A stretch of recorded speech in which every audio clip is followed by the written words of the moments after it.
A desobediência e a impulsividade são características marcantes da maioria das crianças e adolescentes. Por si só, elas não sugerem nada demais. Só que quando atingem níveis extremos e são acompanhadas de agressividade, insensibilidade aos sentimentos dos outros e condutas que violam os direitos alheios, elas podem ser sinais de algo mais grave. Eu sou o André, tenho um doutorado em psicologia e hoje, com a ajuda da amiga e mestre em psicologia Beatriz Cavendish, quero explicar o que é o transtorno da conduta, quais são algumas das suas causas e consequências. Também quero diferenciá-lo do transtorno de oposição desafiante e do transtorno da personalidade antissocial. Se gostou da nossa escolha de tema, já deixa aquele like para nos ajudar, inscreva-se no canal e aproveita para já se inscrever também no nosso canal de vídeos curtos, os Segundos Psíquicos. Você encontra o link dele aqui embaixo na descrição do vídeo.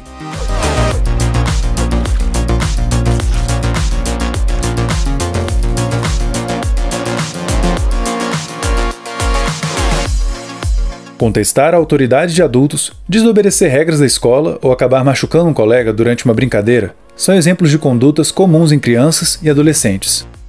Quando uma criança machuca outra enquanto tenta recuperar um brinquedo, a principal motivação costuma ser recuperá-lo e não machucar a outra criança. Muito menos comum é que a principal motivação seja machucar o outro. Esse tipo de coisa é observada no transtorno da conduta, e a sua principal característica é exibir de forma persistente comportamentos que violam os direitos básicos de outras pessoas e as normas sociais. Alguns exemplos de condutas exibidas nessa condição são atos agressivos dirigidos a pessoas, animais, propriedades, cometer furtos, mentir frequentemente, trapacear e outras manifestações típicas da psicopatia, assunto já abordado em outro vídeo.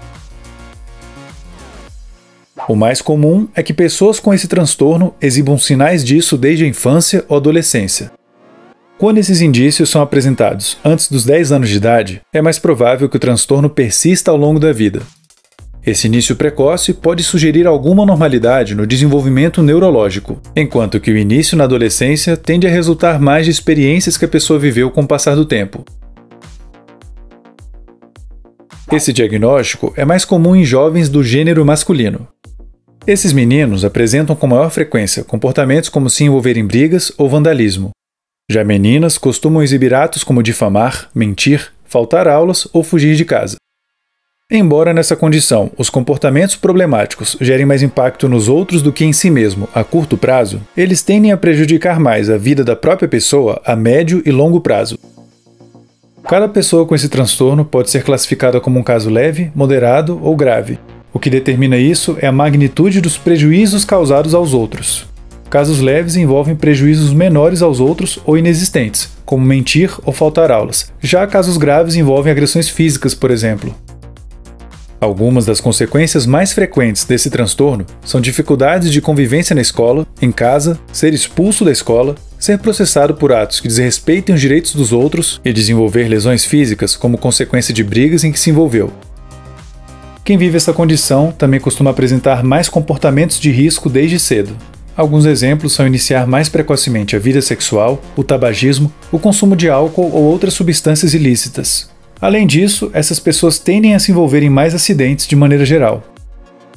Muitos indivíduos com esse transtorno apresentam emoções como a culpa de maneira muito mais limitada do que a maioria das pessoas. Como consequência, elas se preocupam menos com os sentimentos dos outros e com o próprio desempenho escolar ruim, por exemplo. Isso lembra bastante o transtorno da personalidade antissocial, o qual já abordamos em outro vídeo. O transtorno da personalidade antissocial pode ser visto como uma consequência do transtorno da conduta, já que um dos seus critérios diagnósticos é que o indivíduo tenha mais de 18 anos e apresente sintomas do transtorno da conduta desde antes dos 15 anos. Talvez você também tenha se lembrado do transtorno de oposição desafiante, ou TOD, o qual já abordamos no canal. Tanto ele quanto o transtorno da conduta envolve crianças ou adolescentes que entram em conflito com figuras de autoridade, como pais e professores.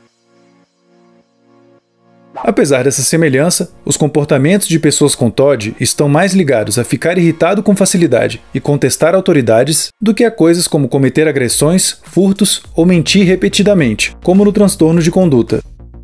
Ambos os diagnósticos podem ser constatados na mesma pessoa, caso ela preencha os critérios para os dois. É inclusive comum que algumas crianças apresentem em conjunto o transtorno da conduta, o TOD e o TDAH. Um dos principais fatores que estimulam o desenvolvimento do transtorno da conduta é o ambiente no qual a criança vive.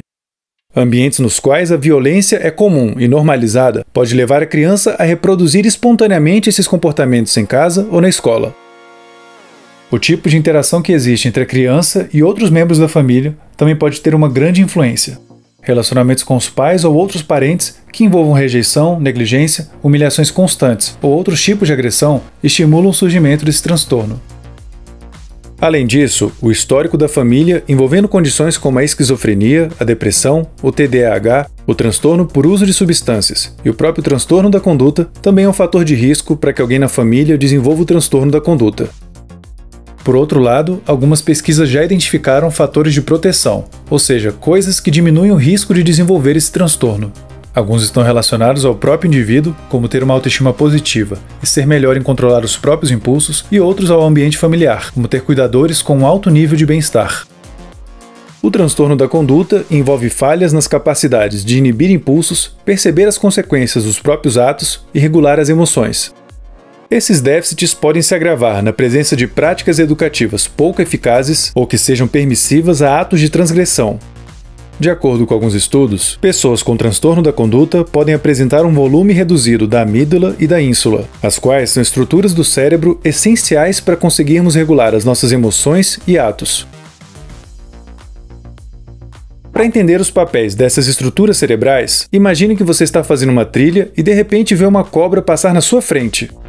O medo que você sentirá logo em seguida resulta de várias reações no seu corpo desencadeadas pela amígdala.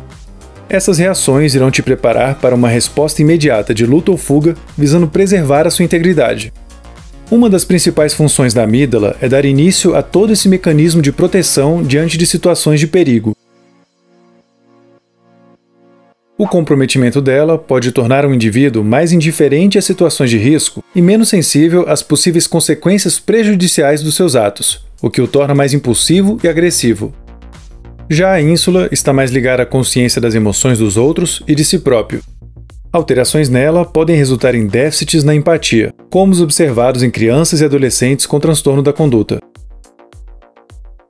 Quanto mais cedo se inicia o tratamento dessa condição, melhores tendem a ser os resultados. Pela própria natureza do transtorno, que pode envolver a agressividade e a tendência a mentir, é comum que indivíduos que o apresentem sejam casos mais desafiadores para os profissionais. Ainda assim, a psicoterapia e os medicamentos são algumas das opções de intervenção mais recomendáveis. Outra opção muito importante é a psicoeducação dos pais ou cuidadores, já que frequentemente eles terão uma dificuldade em entender e lidar da melhor forma possível com os comportamentos da criança ou adolescente.